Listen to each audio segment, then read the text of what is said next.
We're indoctrinated from the youngest of ages with Disney movies and Hollywood in general about intensity in love and about whirlwind romance and about how you know instantly and all of these amazing, sparkly, dynamic, intensive, life hijacking moments that are all defined by love. And I think it's important to differentiate that for it not to be that way, it's not saying that it's not love. But what we can confuse with love and passion and connection is dependency, is you're filling a void for me. You choosing me is exploding my insides to the point where I feel redeemed. That was psychologist Louize Carroll talking about some of the misconceptions we have when it comes to love and relationships, trauma tingles, trauma bonds, and getting that activation of your nervous system. A lot of today's episode rang true with me on a personal level. So if you are someone who is single currently, or if you're in a relationship, or you are aspiring to be in a relationship, you're going to get a lot from today's episode. We go through everything from autonomy and not being codependent and how the misconception is that that's what fuels passion, to the problem with premature forgiveness if you're trying to work through an ex-partnership, an ex-relationship, or just get over an ex in general, how to release emotional baggage, self-worth, self-respect, self-love, and how we can sometimes externally seek out partners who basically validate the parts of ourselves that we don't like, and that we'll seek out the familiar, although it's not necessarily the thing that's good for us. Today's podcast is also sponsored by my Rewire Your Mindset course. If you are looking to get your mindset so that you can achieve whatever it is that you set in your life, if you've read my book, Rewire Your Mindset, this is another level up from it. I will put the link for that in the description for today's sponsorship. And in today's podcast, hopefully you get as much from it as I did. So without further ado, here is psychologist Louize Carroll on mastering triggers, becoming wisely attached, and why self-love or self-worth cannot come from a relationship. Enjoy.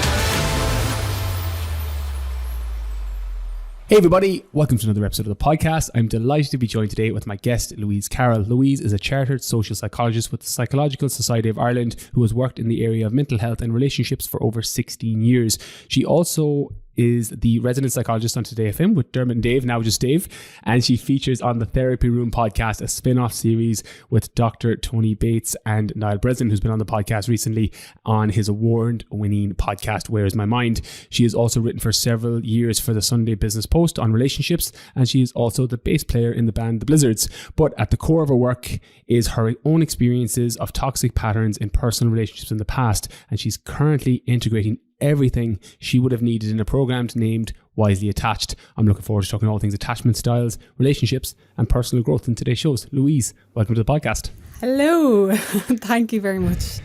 Louize, we had the universe working against us several times to get this conversation, and I'm really excited for it because you're doing tremendous work, and this is an area that has been a personal interest for me because it's historically been the weakest area in my life. I've been good with things like health and fitness and business, but I've historically been quite weak up until the last 5 or 6 years with relationships in particular. So there's a lot of people who are similar to me. We've got the health, we've got the fitness, but we struggle in this area. I'm going to pull out a quote from you, and I want to use this as a jumping off point because this really piqued my interest when I was going through your social media. Healthy relationships are not just the fortunate compatibility that some find and others don't. They're built on a foundation of wise choices. Now, this hit me like a ton of bricks as somebody who's not historically made the wisest choices always when it came to relationships and haven't been very wisely attached. Can you talk to us a little bit about that quote, and we'll use that as a jumping off point? Yes, I suppose that quote is a sentence I arrived at when I started to create this program, because it was like it was one of the aha moments in my own life. And part of that was because of what I had been through in the context of my own relationships, which, by the way, there's in any relationship you're in, you're also in it, right? You're 50% of it. And that's not to say that there isn't toxic or unhealthy patterns going on, but it is also a point where when you start to look at yourself and what you've chosen to do, your own autonomy, your own agency and your own power, which sometimes when we're in unhealthy patterns, we don't look at that because we feel sort of victimized, and maybe we are at times, but we also feel maybe woe is me and keeps happening and why can't I find something that's working? And that I think it was a point in my life where I realized, and it was a profound realization, that I am 50% of this scenario. And what choices am I making? And I bet if I asked you, Brian, if you can think back to moments where you chose to do something, but in your gut was saying, you know what you're doing here. You know this isn't going to end well, but you do it anyway for several reasons. For so many reasons you do it anyway. It feels more familiar. It feels okay to do it. It feels what's expected, and you do it. And I think that point where I arrived, where it was a realization that you can choose to do something differently, and it mightn't feel as natural initially, but it may be in your own interest and in the interest of now and in the future relationships that you have. And for me, that was a turning point. You said something there, Louise, and it reminds me of a Alain de Botton quote, that we don't seek out what's good for us, we seek out what's familiar to us. Mm-hmm. And historically, in some of my past relationships, and just to give a little bit of context, a lot of people who are long-term listeners to the podcast know I got out of a pretty serious relationship about 7 months ago, pretty bad breakup, completely destroyed me, went into a spiral for a few months after, thankfully in a very good place now, but it was, in hindsight, not as unexpected, but at the moment it was very unexpected for me. And I came across your content several months ago, and a few things have really resonated with me. And you did a post about 5 unpopular truths, and I was going through that list and connecting with some of them way more than I thought. But I want to pull out autonomy, because you mentioned that there, and that autonomy, not codependency, fuels passion.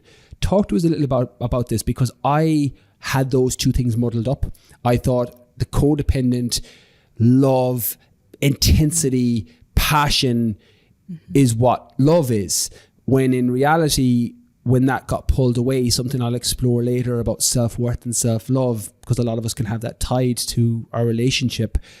But I was just thought, oh my God, I've been thinking about this completely the wrong way. Talk to us about autonomy, not codependency, fueling passion. Yes. Okay. So I often think that we're indoctrinated from the youngest of ages with Disney movies and Hollywood in general about intensity in love and about whirlwind romance and about how you know instantly and all of these amazing, sparkly, dynamic, intensive, life hijacking moments that are all defined by love. And I think it's important to differentiate that for it not to be that way, it's not saying that it's not love. But what we can confuse with love and passion and connection is dependency, is you're filling a void for me. You choosing me is exploding my insides to the point where I feel redeemed. I'm being dramatic now in how I describe it, but just slightly though, Louise. I'm nodding my head as you're speaking. yeah, because that's actually, if you're to put words on what happens inside of you when you're in that, a lot of us have had that. Most people, to some extent, might have experienced even an inkling of this in their lives. That intense passion, obsessive, fixated, can't stop thinking about them, turns your life upside down, because you can't stop thinking about them, but you see it as a good thing.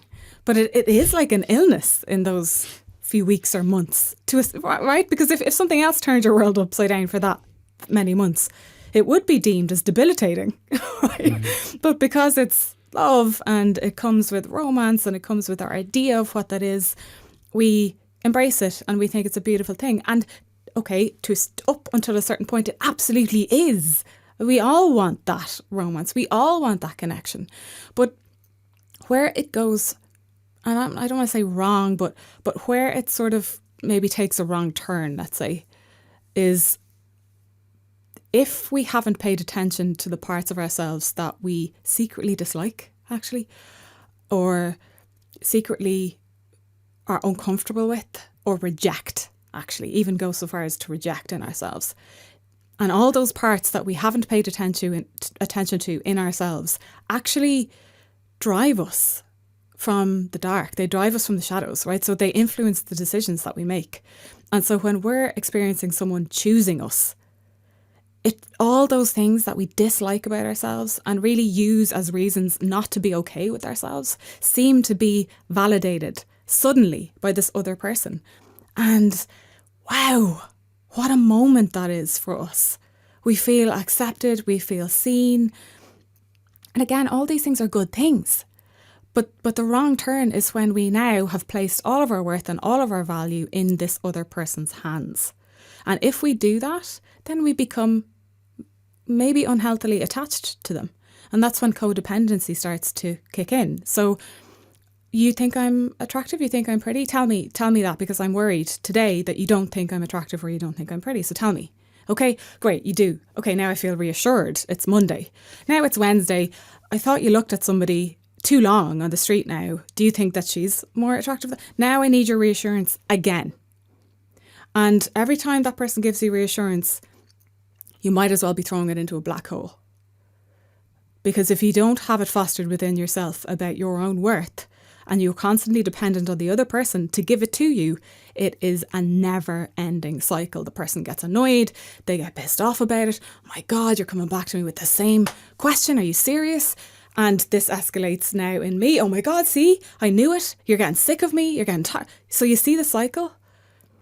And each person plays a role. So eventually they give in, maybe, but they just do the same sort of addictive cycle. Here's the reassurance. It's not enough. 10 days later, give it to me again. Now I'm getting annoyed. I only feel safe when I am deeply connected to you. And when I'm not, I don't feel safe. So the idea of autonomy, wow, that's a big threat in a codependent relationship, because to be autonomous means now I am unsafe. If you leave me and go somewhere else and go, I don't know, go abroad for work, or, go to an event without me, I'm at risk now, because you could leave, you could not come back, you could meet somebody else.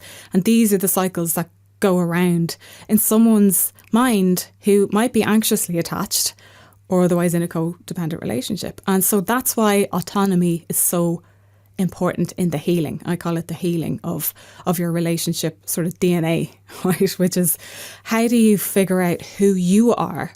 How do you unearth, maybe I was going to say uncover, but maybe actually just create self-worth?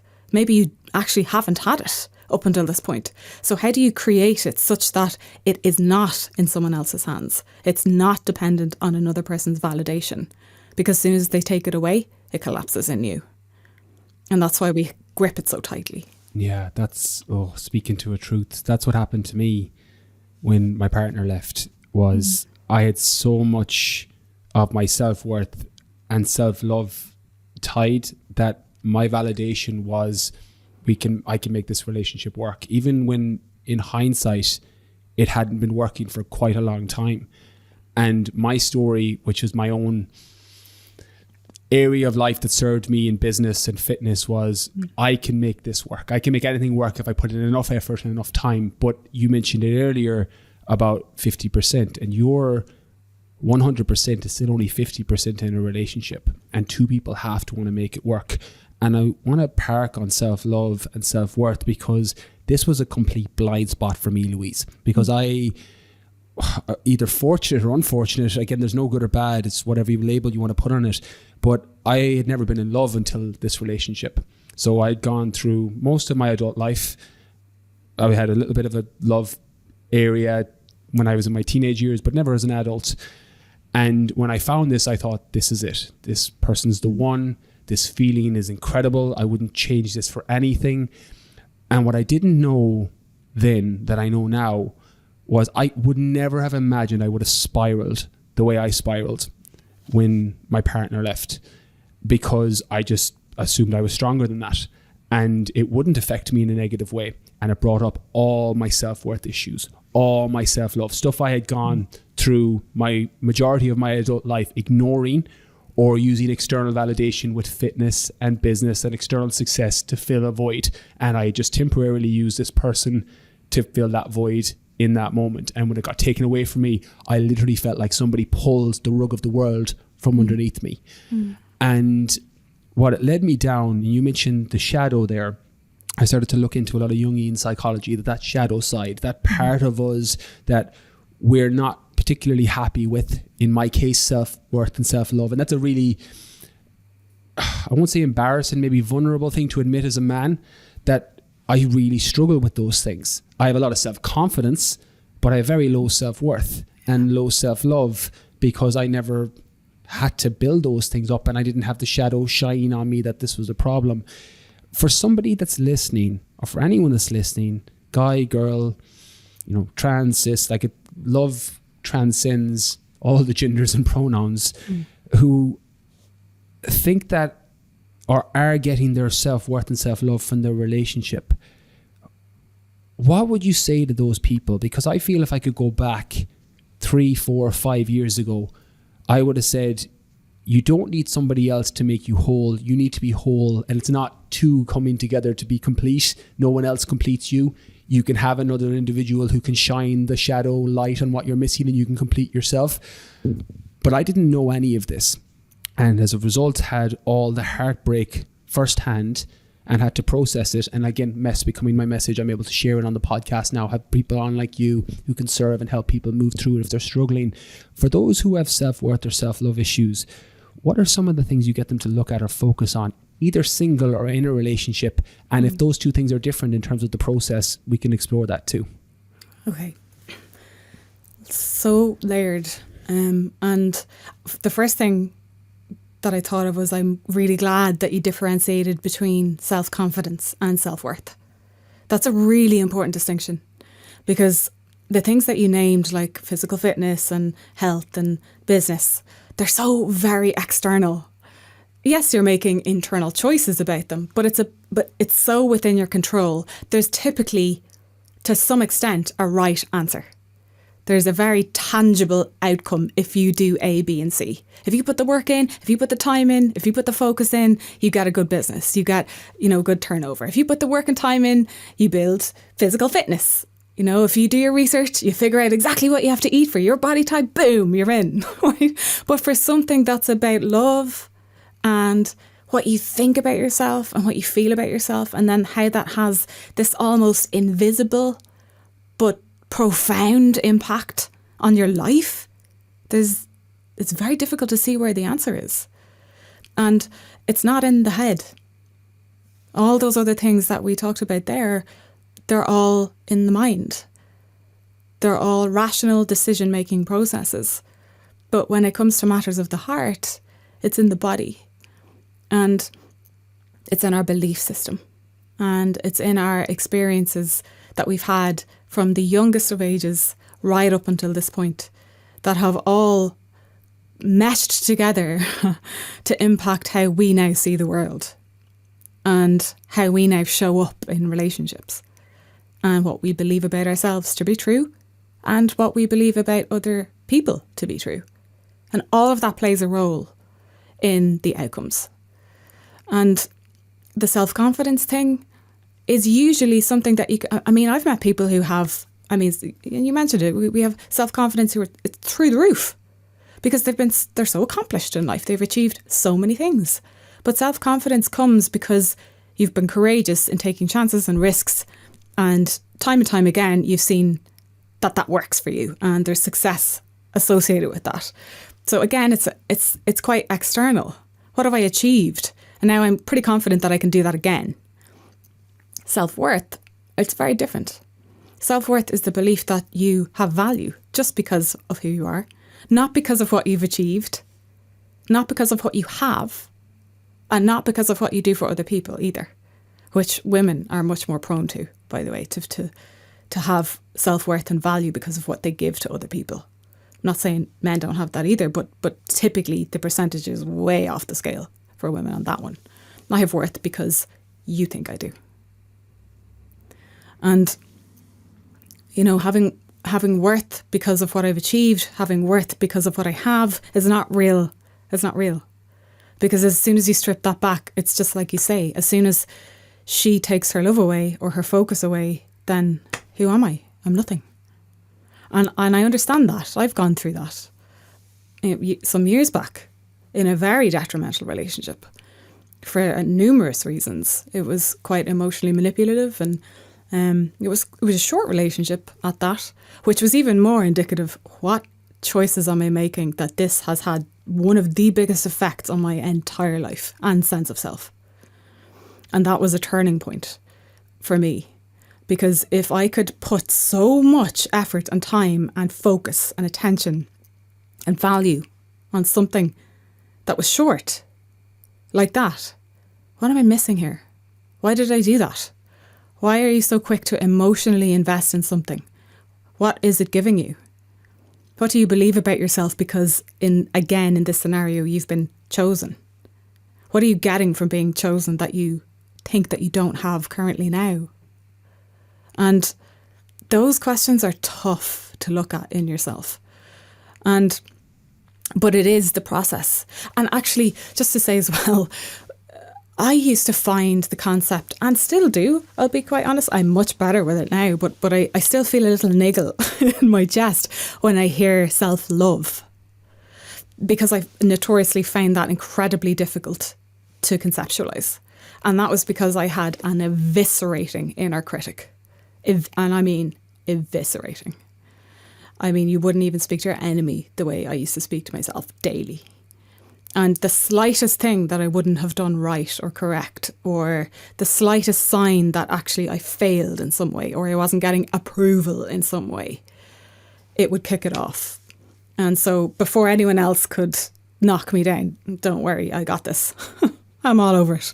I can eviscerate myself constantly from the inside out. And I did. On that self-love, and you were speaking, because we've lived parallel lives on that, part of the reason I was able to handle so much or any of the negativity that ever came my way on social media was I'm like, there's no way any of you could speak worse than I speak to myself. Yeah. But for those who struggle with that self-love, that inner critic, that eviscerated inner critic, something I've experienced too, how did you go from 0 to 1? I don't mean to cut across your thinking, but I think it's really important because there's a lot of people listening who have that self-critic. Like they literally talk to themselves in a way that they would never speak to a child or to a friend or to a loved one, but they're just eviscerating themselves. How did you go from 0 to 1 with that? What was your process personally, just out of curiosity, because that is something that I connect with directly. Yeah. Okay, that's an important question too. And in a way, this is going to bring up another element of why I am creating what I'm doing right now, which is taps into the messages that were given from the wellness industry, right? Which is self-care. Self-care. Look after yourself. Put yourself first. And for all intents and purposes, after the society and culture that we've come from, it was time to talk like that, for sure, right? But sometimes I feel it goes too far, because what we are creating is the sense that you, as an individual, can survive all by yourself. All you need to do is some self-care. Set boundaries, say no to people, push them away. And sometimes that's correct. If you don't want to go out, don't go out. Don't meet your friends. Don't say no. Hold up yourself at home. And sometimes, again, I always have to give this caveat, that's appropriate. But sometimes it's not. Sometimes, quite often actually, we need other people. And I am the very first one to hole up by myself because I'm a total introvert and total hermit. I would say at home from one end of the week to the other in my own inner world and thoughts and books. I would. So I need to be sort of crowbarred out at times. But deep in my soul, I know, which is a part of what I say, it's one of the key pillars of Wisely Attached, which is healing is relational. It's relational. So yes, we can get the books, we can read the books, we can do the DIY stuff at home, we can listen to the podcasts about wellness, we can do the journal prompts. All of this is brilliant. But let me tell you something. When you then get into a relationship, you experience the same things that you did before. Why? Because you can heal by yourself, but you heal in a different way. Yes, it builds your resources to then cope with the relationship, but you might find that when you get into the relationship again, the same old demons will come up. And so you need to be witnessed in order to heal. And that doesn't mean that you need to fundamentally be in a romantic relationship to heal. You can heal with friends. You can heal with a therapist. You need to be witnessed. And I'll say that again. Because, and when you asked me about the eviscerating inner critic and what helped me heal, I had an image actually, and it was just a text exchange between one of my friends and me. And I think I was doing the thing that I did, only this time in text I was telling her what an idiot I was. I mean, it was far more brutal than idiot, right? And I can't really remember what it was about now, but I was tearing myself apart. And she just replied and said, "Oh my God, why are you speaking to yourself that way? Did you just read back over what you just said? Why do you talk to yourself that way?" And it was the first time someone had picked up what I did and sort of separated it out from the flow and the automation of how I spoke to myself. And suddenly I could see it as something outside of myself. And I remember getting really upset, actually. Upset, one, because did I believe this to be true? But also upset that I did this to myself. And I'm not saying it stopped then, but it was the first time that, and again, it was relational. It was through someone else's eyes, I started to see how I treated myself. And I suppose the other thing that comes into my mind is this is why I had such a reaction to self-love in years gone by, which is obviously I had my own therapy, my own supervision as well. But I remember in my earlier therapy years, I remember the idea of self-love, right, for the little you inside of yourself. And I didn't want to go there. I felt so resistant to it because all I could think about, and it wasn't even just the smallest me, my mind, when that was brought up, was brought back to maybe 13, 14. And all I could think about was how embarrassing I was, right? And just, again, the critic going at it, the things that I didn't know or didn't do, and I sort of could nearly viscerally feel myself pushing back from engaging. That part of me, it was me, but I still felt like pushing it away. I didn't want anything to do with it. Stop reminding me of that. And the healing process over time, Brian, it's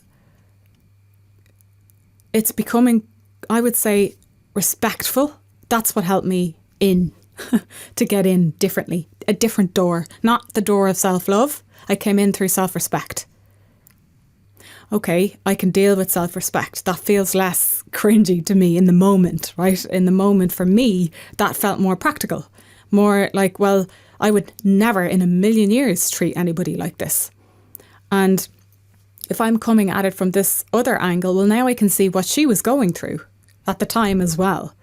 The way I would do for any other person who was in front of me. So why can't I do it for myself? So I started to ask all those questions. If I can't have my own back here, who is going to do it? I'm the only person that's going to walk beside me for the rest of my life until my last breath, every single moment. If I can't have my own back, I'm kind of up shit creek here. And that big realisation flung open the door, I would say, for me to start doing things differently. That is not an overnight process. But the foundation is simply, you don't have to go in with the big love bombs to yourself. You really don't. And I think that puts people off, honestly. But if you go in with, how can I use self-respect in my life?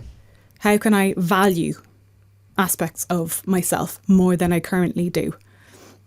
How can I bring in self-discipline actually in my life, which is a form of integration of self-worth as well?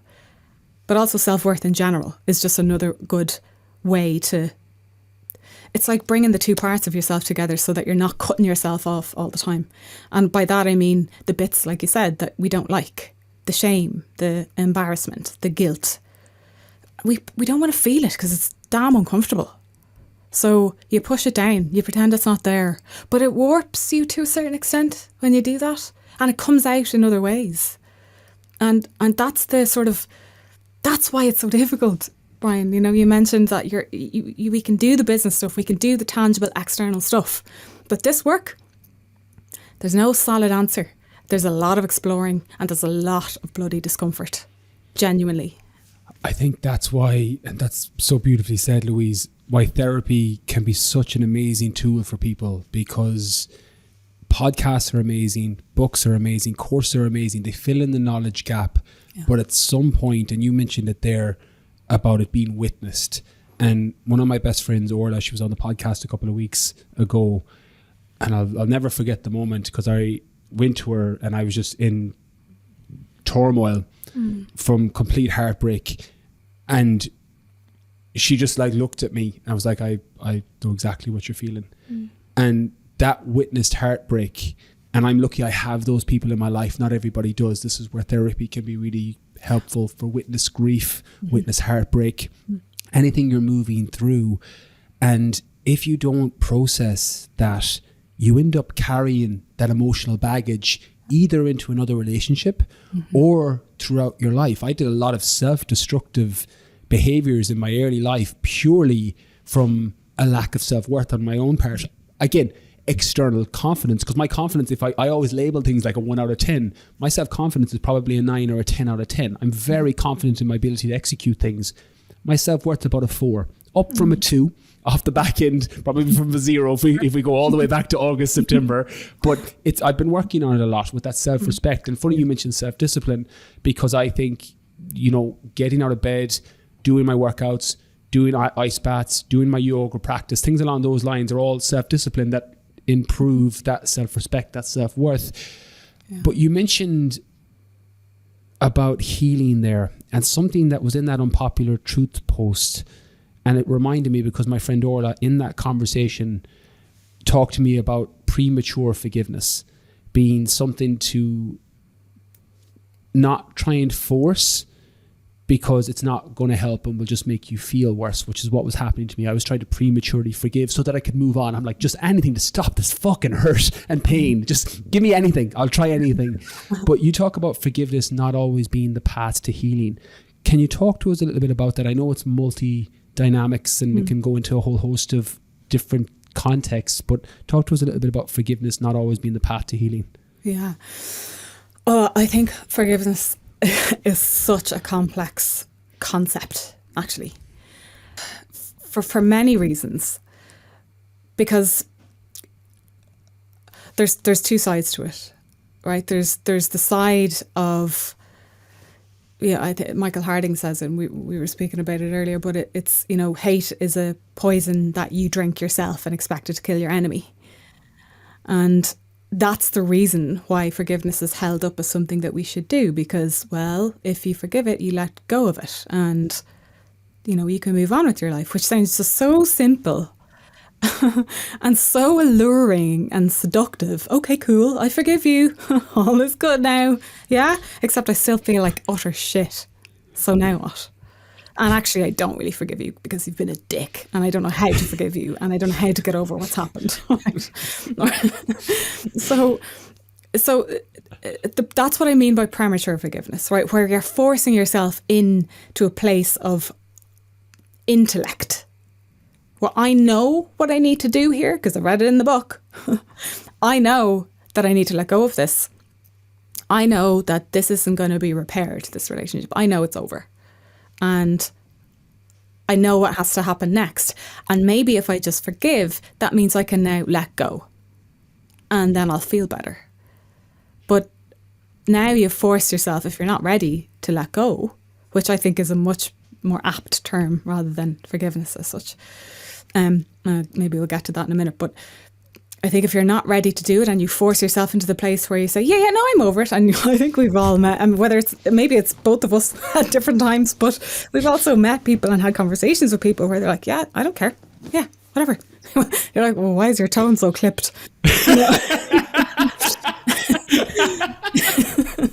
So, you know, it's that space where we push ourselves into, because it's cool to do that.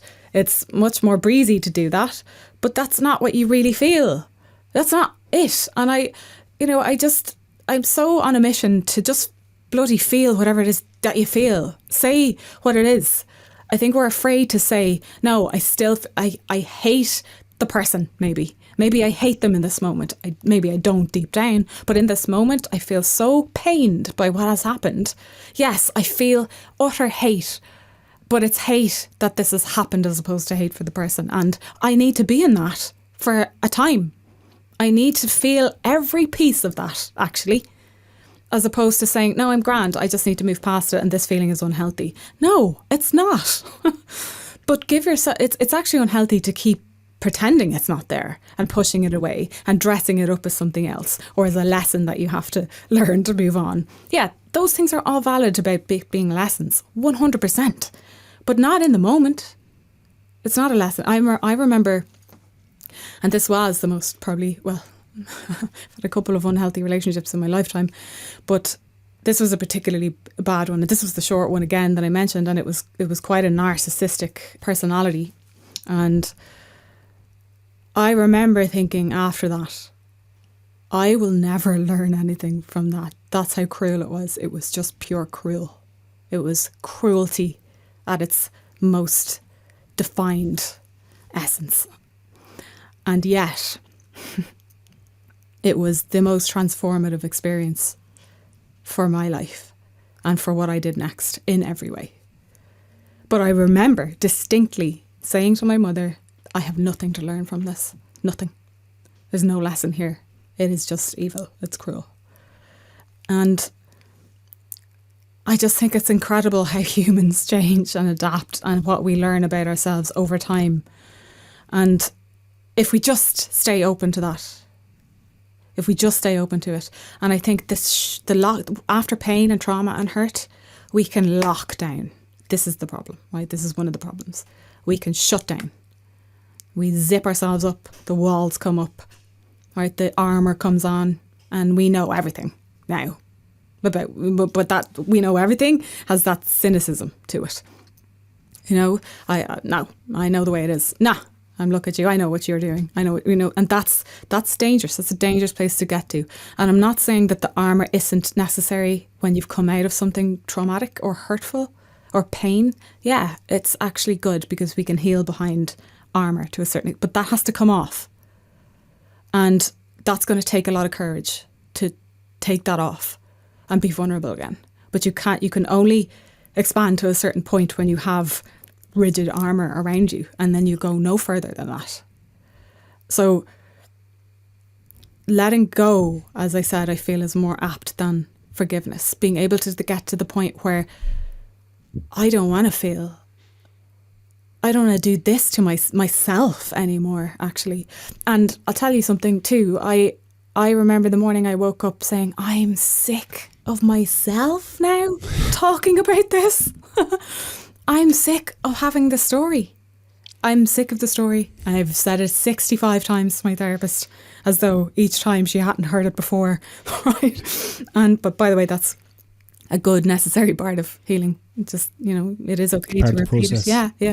But I got to the point where I thought, I actually cannot tell this story one more time. And I do not want to be defined by it anymore. And that was the point where you could get close to calling it forgiveness, but it was more like acceptance and letting go. Yeah. I find it so interesting that people who may have never met, us included, prior to this podcast, have had such similar experiences in relationships. And the language you use, it might be slightly different. Mine was, I'm just so sick of my shit.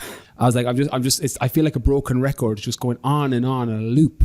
And I've had friends, I've had family members that I've spoken to who have helped me with some of the more difficult parts of moving on and trying to grieve not only a relationship, but the future of the relationship. I was engaged. I thought we were going to have a family. We were going to settle down. I had to grieve an entire future. Yeah. And I wasn't very familiar with the grieving process. I've been very lucky in my life. I haven't had death of anyone extremely close, parental figures, etc. And I've never gone through that grieving process. So I found that tricky. And you mentioned there about the armor coming up.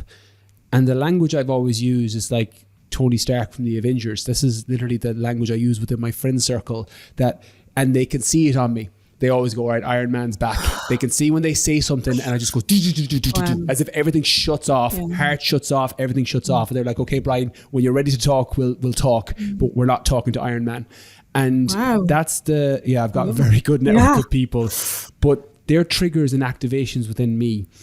And they would get brought up in a relationship, because I find that, similar to what you said, you can heal to a certain point and then you go into a relationship, and that's when the activations and the triggers come on.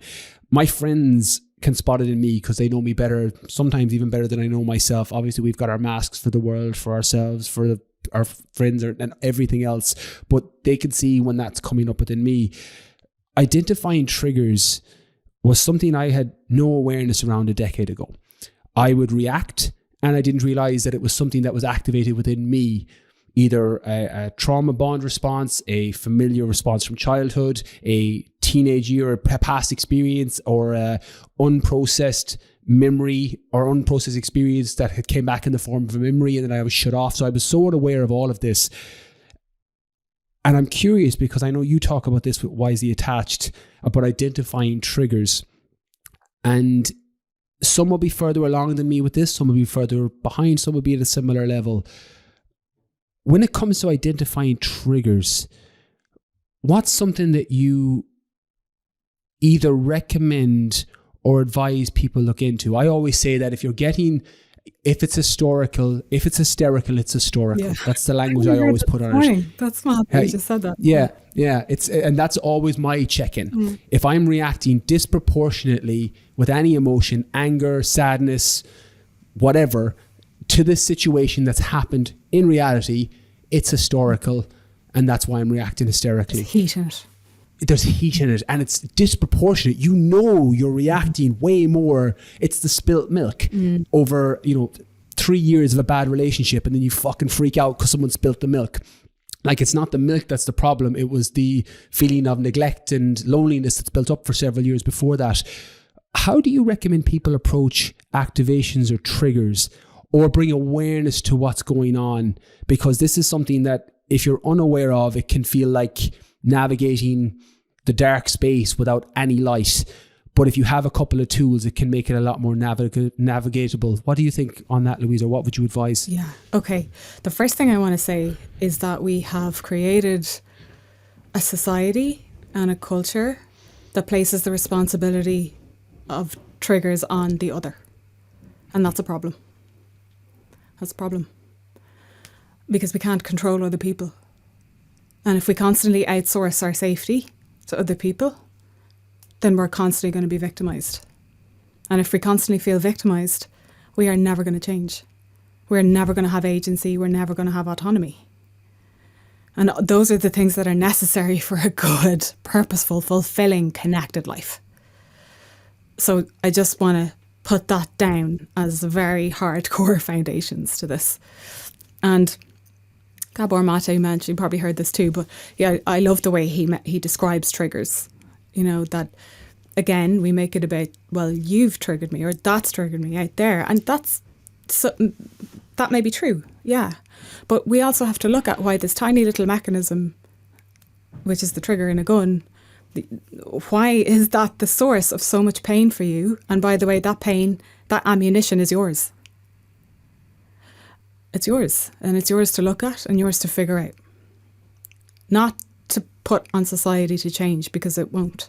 Yes, it changes over time like a slow machine when we push, and that's great. But we also, and this is the sort of balance between being an individual and being relational, getting society to change, but also taking accountability for your own life. It's always that balance. But I think sometimes we can talk about these things as extremes. It needs to be this or it needs to be that. It's the hero or it's the villain. It's good or it's bad. And I think it does us a disservice. It does our hearts a disservice. We are nuanced living creatures. It's neither one way or the other. It's the colour in between. It's the stuff that we don't talk about in between the lines. It's the invisible feeling that happens that we fail to communicate. It's all of that. And I think,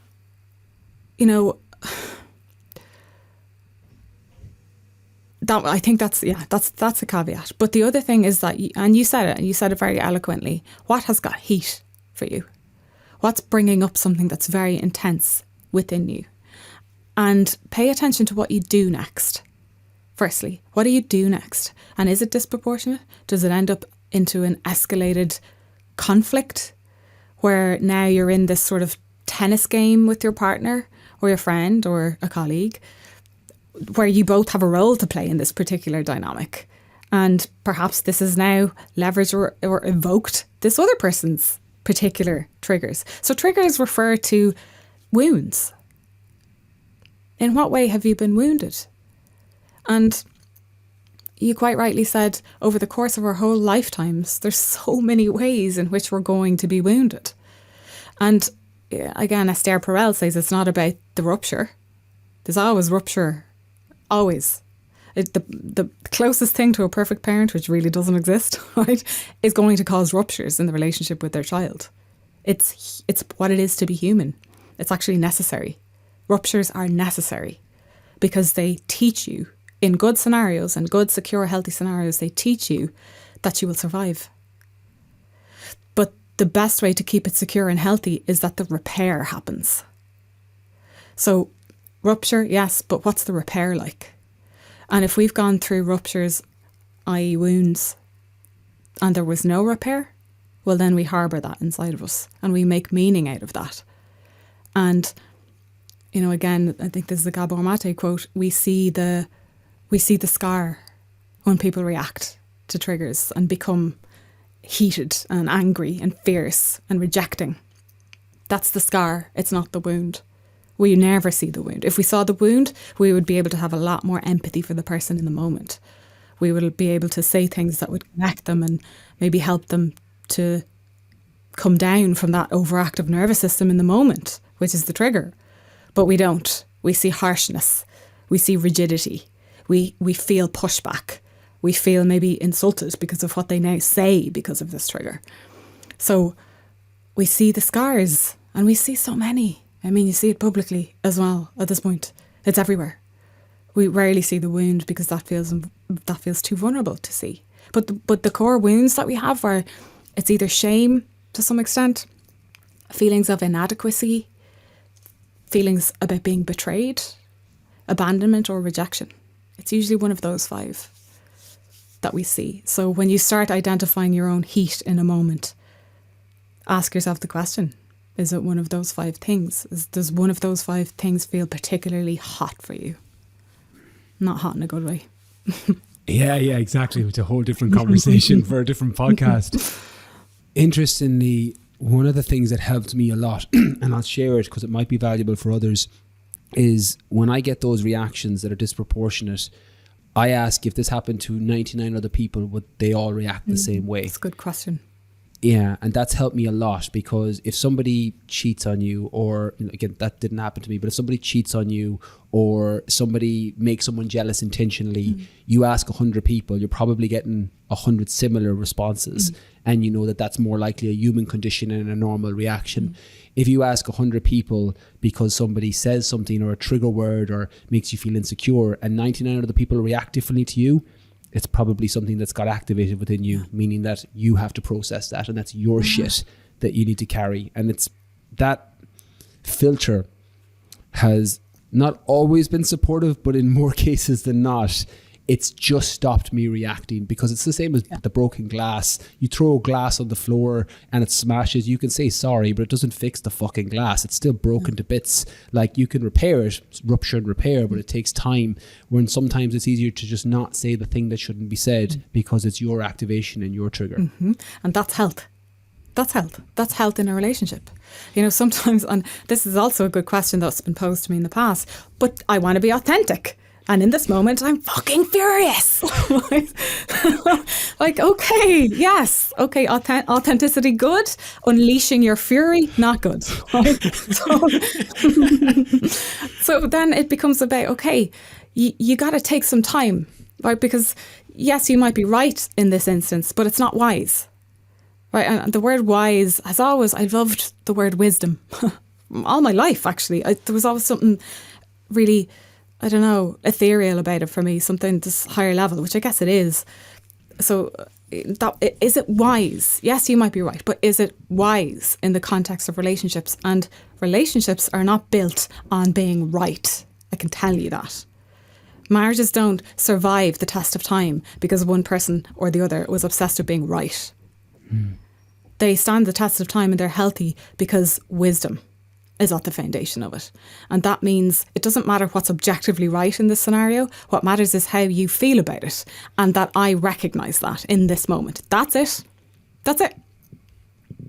That I can be with you when you are freaking out in some way. But because you've done the work too, you understand that you might need 5 minutes, 10 minutes, even an hour out away from this conversation. But you ask for that respectfully as well.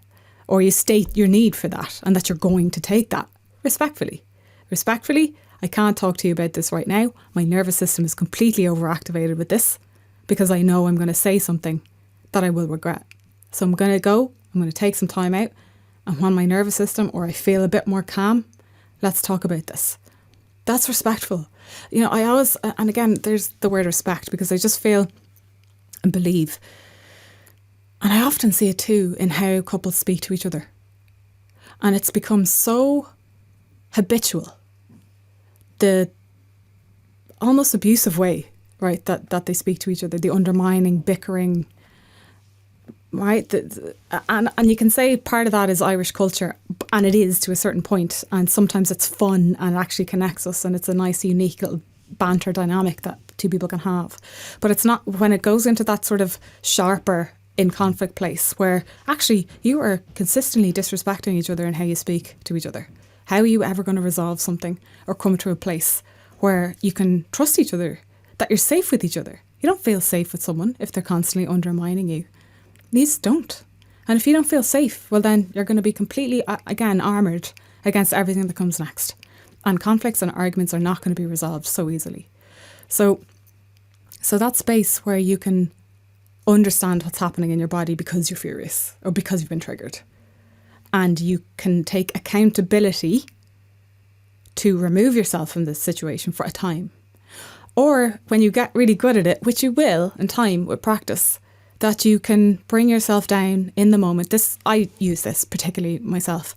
I get really aware of the chair underneath me if I'm feeling sort of activated in a conversation or an argument. Breathe. It's almost like you feel your body is real in the moment, because if you've historically left your body, right, because you're a people pleaser or you're anxious, you're gone. You're now over in the other person's dimension, figuring out how to behave so that it doesn't escalate any further. Yeah. Right. So come back to the body. I always come back to my own body, where I'm sitting, the chair underneath me, and then I just tell myself, you're safe. You're actually safe. You are safe. You're not at risk, because your body's still saying, because you were in the past in some scenarios unsafe, your body's still locked on that, like a target, saying, you got to get out. This is danger, danger, danger, danger. So your whole system's activating like this is danger town. So you've got to get a hold of that first before you can communicate in a healthy way. That's great advice, Louise, because something that's happened to me in the past when I get triggered or activated was it's kind of like a movie where you go back in time, and you're literally being activated, 7-year-old you, 9-year-old you, 13-year-old you, and it's as if somebody just shifted the space-time continuum, and you're in that place right now, and your body just locks up. Either you freeze or fight, flight, flee response, and you can't make supportive, or to use your words, wise decisions when you've been activated to that level. And if you can, it's like repetitions in the gym. The better you get at breathing into it in the moment, you can catch these things. It becomes more automatic, that you realize that this is a me response. Yeah. I'm reacting to this, and I need to process this, whether it's now or taking a breath or removing myself from the situation.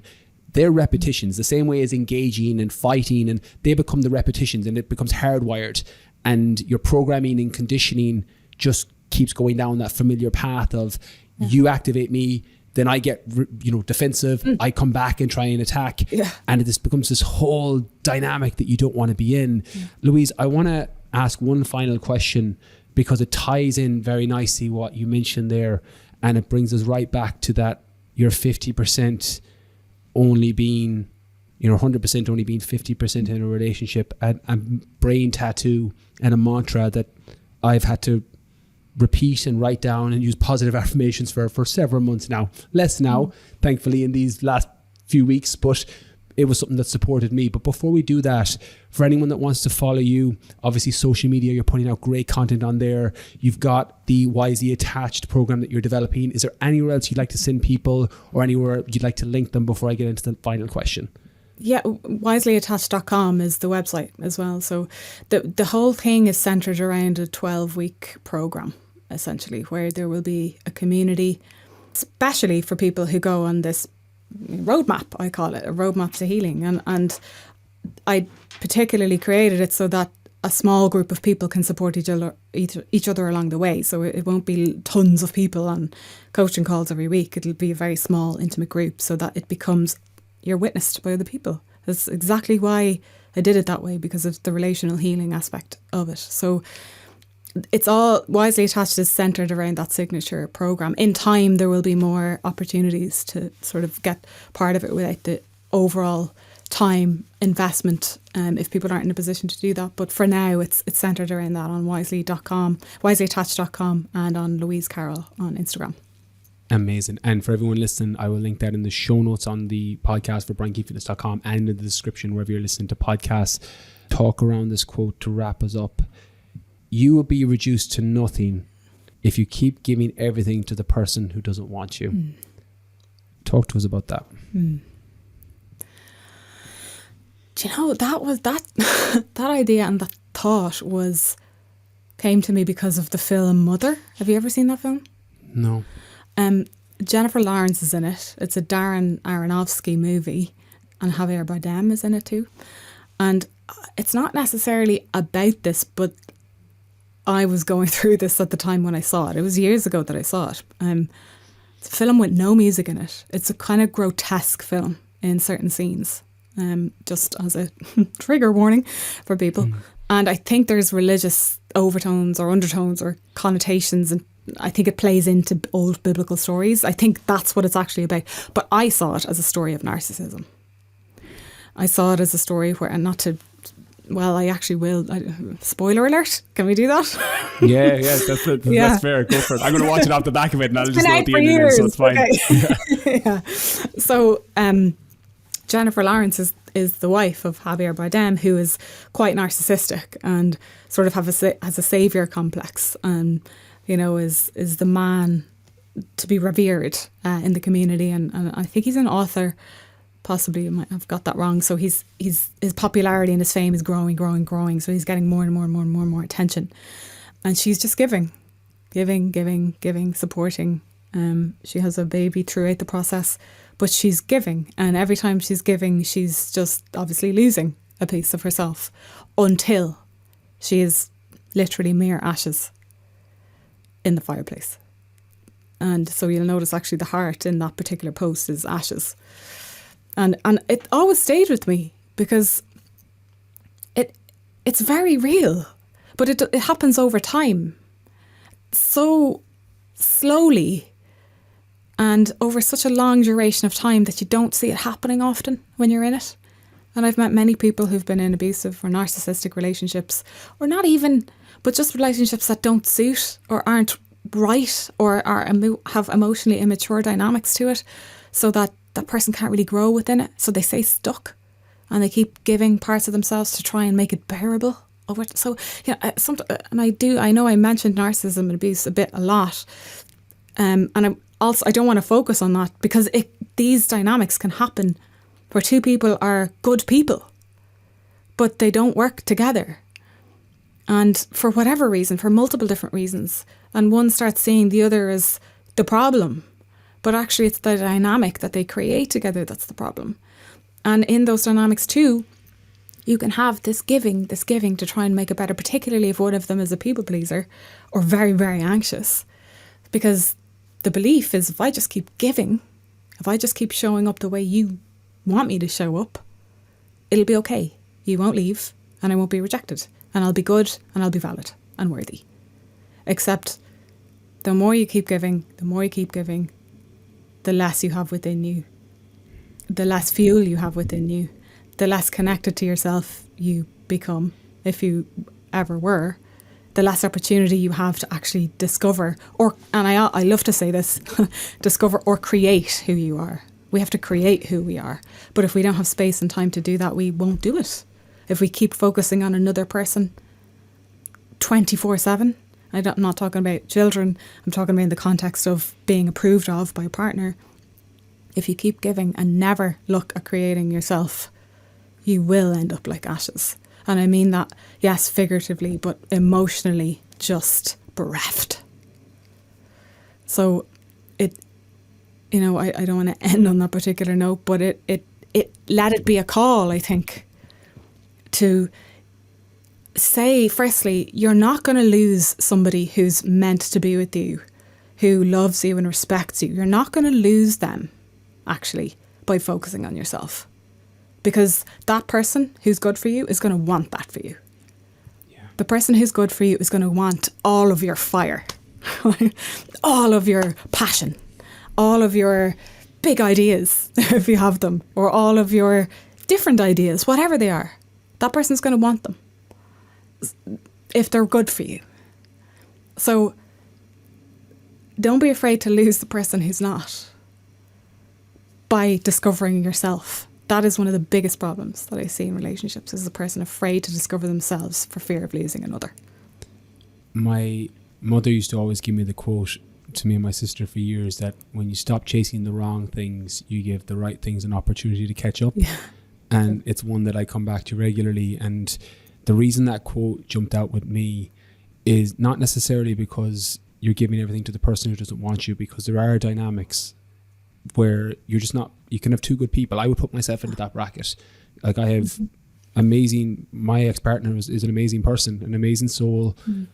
Our relationship dynamic didn't work for a whole host of reasons. And that doesn't make me a bad person, doesn't make her a bad person. It just means that the relationship didn't work. But something that did happen to me was I felt I was reducing myself to nothing. And it came back to that self-love, that self-worth, that self-respect. And if somebody is struggling now, and this comes in divorce, heartbreak, job loss, relationships, where you feel like you're reduced to nothing because you have either a narrative or a story built around an identity of, I'm a person who does well in relationships, or I'm a person who achieves highly in business, and then that thing gets taken away from you, it can put your self-worth, similar to the example I used earlier, like somebody pulls the rug of the world underneath your feet, and now you're like, what the fuck am I now? And if you're there, the call to action for people, obviously, Louize, check out your content, because you've got so much on this when it comes to that self-worth and self-respect in particular, and identifying your own attachment styles. Because, like, if you're going to war, to use a arbitrary example, you want to have your guns and your knives and your equipment. Like, if you're going into a relationship, and I'm not comparing them to a war, but you want to know what your attachment styles are. You want to know what your triggers are. You want to know what activates you, because otherwise you're just going to keep repeating the same mistakes, and you're going to insert a different person potentially into a new relationship. And, definition of insanity is doing the same thing over and over again and expecting a different result. And you can control that. You can educate yourself with the knowledge. You can have the wisdom by applying it in relationship. So I think, just to round out, if somebody is feeling that low right now, and as somebody who was there 6 months ago, that abyss, that low, feeling like I knew it would get better, because I'm an optimist by nature and I trust the universe and I trust God or the higher power or whatever the fuck it is that's organizing this whole thing. But in the pain, that's not much helpful, because you just want it to not be in that. It passes. And anyone that's struggling with anything they're going through in their life, just know that it passes. If you're going through hell, keep going, as Winston Churchill said. Yeah, this Louize, is literally what I was thinking of. Yeah, it's so true. When I come back to a lot, we've got a little bit over on time as well, Louize. So I really appreciate the extra time and unpacking this. And for everyone that's listening, go check out your Instagram if you're not already. There's episodes on the podcast with Niall. Niall Breslin was on the podcast recently, so listeners will be familiar. You can check out those episodes, and I'll link the website too for those who want to check out the program. Louize, keep doing your tremendous work, and thank you so much again for your time. My pleasure. That was psychologist Louize Carroll on mastering triggers, becoming wisely attached, and why self-love or self-worth cannot come from a relationship. Hopefully you got as much from today's podcast as I got from recording it. And a reminder that today's podcast is sponsored by my Rewire Your Mindset course. So if you are looking to have a clear outline and a clear plan for everything health, wealth, love and fulfillment, check out that course. The link is in the description. Thank you so much for listening. Catch you all next Monday.